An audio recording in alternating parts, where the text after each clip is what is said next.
hello everyone साथीहरू सबैजना सन्चै हुनुहुन्छ होला अनि आजको दिनमा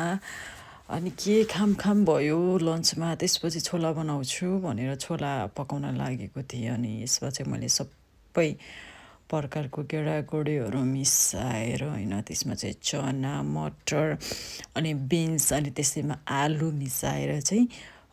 यो भाँडामा चाहिँ कुकरमा पकाउन लागेको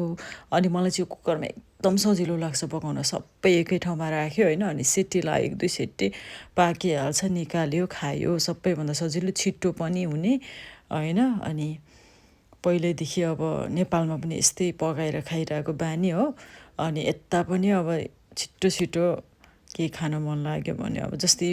यो प्रोसेसबाट चाहिँ कहिले चाटहरू होइन त्यसरी बनाएर पनि खान्छौँ हामी है अनि चाट छोला जे पनि बन्छ अनि त्यसपछि चाहिँ छिटो यो चाहिँ गेडागुडीहरू अब शरीरको लागि नि अलि फाइदा नै हुने भयो होइन अनि हेल्थी पनि हुने भयो होइन अरू लन्चभन्दा अब नुडलहरू अरू भन्दा त यो नै अलि हेल्थी जस्तो लाग्छ हो अनि छिटो मैले चाहिँ यो कुकरमा चाहिँ पकाउँछु भनेर सिटी लगाएँ होइन